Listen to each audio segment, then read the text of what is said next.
Whenever I think about that, I go back to my mom. You know, you're such a loud mouth. But it paid off in the end, didn't it? All right. So this back here, there we go. All right, so we got a lot of material to cover. Number one thing is we're all together. And when everybody gets together, if we're interested in the same things, health, superfoods, raw foods, herbs, having a good time, the best day ever, then it's easier. It's easier if we do it together. Ain't none of us as smart as all of us. Ain't none of us as smart as all of us. So we all get together, we put our energies together, you never know what can happen in this town. Raw food restaurants popping up left, right, and center. You know, people developing little industries right out of their cellar, right? Folks coming into town setting up little clinics, little health food stores. Local health food stores getting more oriented to where the cutting edge is instead of the old news, which was like brewer's yeast. It's kind of the old news. We're going to update. When we all get together like this, we start to realize that there's been an upgrade in our operating system. We're no longer playing Atari anymore. The Commodore 64 computer's gone. The first PC. Think about the first PC. Do you remember that nightmare? Remember DIR / whatever that was, and lines of type.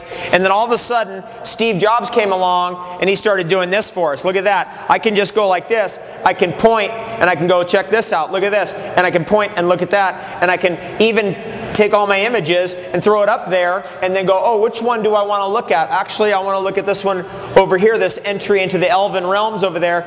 And that graphical user interface is an upgrade in technology, but is it harder or easier than before? It's easier, isn't it? Way easier. Like you try to get a 3-year-old onto this, no problem. They're like pointing, they got it figured out. You get a 3-year-old on the original PC, it's trouble. It's like, you know, all these signs and symbols and hard to decipher all that stuff. Now it's gotten easier. This is what's happening in the health field, is as we've evolved, it's actually gotten way easier. In the old days, when it was all these diet books and this conflicts with that and I don't understand, and, you know, there's the zone diet, the protein diet, the Beverly Hills diet, the popcorn diet, the antibiotic diet, every kind of diet in the book. And it's all conflicting with each other because diet. Doesn't really disconnect. We're past that now. We upgraded our technology. So here's what we're on to now. Is we're not on the diet, we're on the live it. We're going to start living it. And it has a lot of meanings, actually. Live it.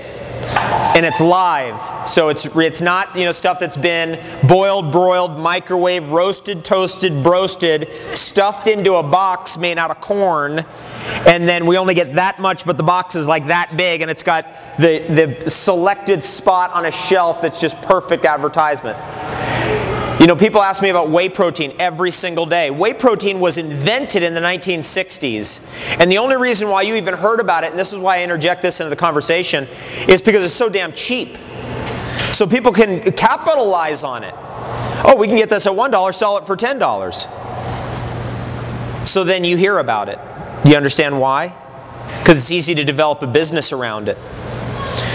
So now what's happening is as we're developing a little bit more sophistication and the internet is here and broadens the playing field and allows little mom and pop shops like the Light Cellar, like Journey to Health to come in, journeyofhealth.net, to come into the game and all of a sudden deliver you right to where the cutting edge is. It's not like you go into a health food store and go like, they don't really have what we want here.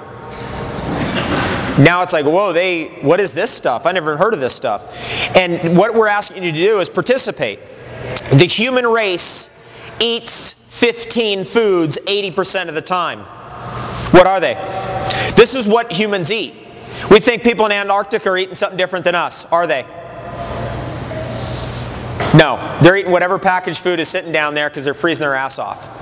Right? Siberia, you think they're eating something different over there? It's all the same stuff, it's just reconfigured. What is that stuff? What's number one food in the world? Eaten. Corn. Corn's number one food in the world, easily by far. What's the biggest producer of corn in the world? The U.S. U.S. produces more corn than any nation in the world. Biggest agricultural country in the world is the U.S., strangely enough. Wheat, barley, rice, potato, soy, chicken, dairy from goat, dairy from cow, meat from cow. Coconut and orange actually made the list. Coffee, some kind of a heavily byproduct of a massive industry somewhat determined as chocolate. And manioc root, or yucca root, which is one of the most widely eaten foods in the world, originally from the Amazon. Like you go to Peru, you get in the jungle, it's all yucca. If you go to Indonesia, that's all they eat now. That became the main staple. Those are the top 15 foods in the world. You'll notice that dulse seaweed isn't in the list. Goji berry wasn't even in the list. It's not even close. Apple is not even close to being in that list. Mango's close. Apple's not even close. Billions of people on this earth know what a mango is.